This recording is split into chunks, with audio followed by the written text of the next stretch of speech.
everybody. Today we were just replacing this latch cover. It's a Hyundai 2015 Sonata. I think this generation comes until 2020 or something. And this one obviously is with the camera. So most of the videos that I was trying to find exactly how to do it were telling me to open the whole inside of the trunk, release the pins from underneath, under the cover. But when I saw this new cover, I just saw that these are the clips, you know, that are just there, right?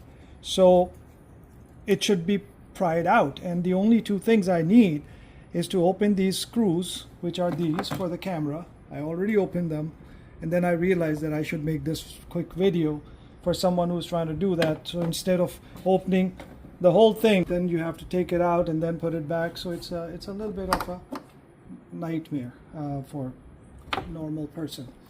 So this was the easier way, but do use the pry bar. In the other video, most of the people are trying to pry it with the screwdriver, and that's the kind of difference. This little bit of an angle gives you the leverage that you need to actually, because it's quite snug and tightly fitted, so you have to pull it. But make sure that you don't damage any of the paint around it. So just make sure that you have some covering, or just do it in a way that it doesn't really directly connect with this. So now that we've done it, I'm going to take the cover off, and these were the fold screws that I had to take out. So now I think I have enough, yeah, and they fit right in. What you need to do is twist it on this side, because the one on this screw is a little bit of a challenge. So I'm going to tighten that first. I can use some of my other tools, but right now I was in a rush, and I just told myself that, okay, let me just take a look at it, and then I pried it out, so now I have to do it. So I'm going to just tighten up the other screws real quick. So first I aligned it. I'm going to screw the first one in, and then the most difficult one is this one right there. So let's see if I can access it directly. Okay.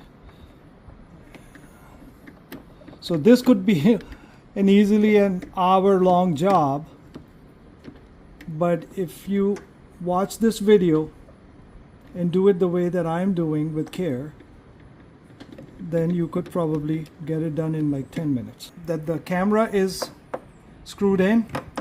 You can see it's properly aligned, tightened. Now this is the connector that you will connect, and hopefully this should work. How are we going to test it? Is first close the trunk and then see. Yep, it works. So now you just basically align it and push it back. But before I do that, I am gonna just test the camera real quick by starting the car and putting it in reverse. Right now the camera is not aligned. All I want to see is that it is working. And yes, it is. Now the challenge is how to align it properly and then push it back. All right. Just make sure that's nice and tight so the water doesn't get in at the bottom of the trunk, and it is supposed to be sealed. But this is the seal that it has. So there is a waterproof seal. So now just check if there are any gaps. At least I don't see any right now. And it's nice and snug and tight. So hopefully this will do the job, and it saves you a lot of time. If you like the video, please like, share, subscribe, and don't forget to press the bell icon.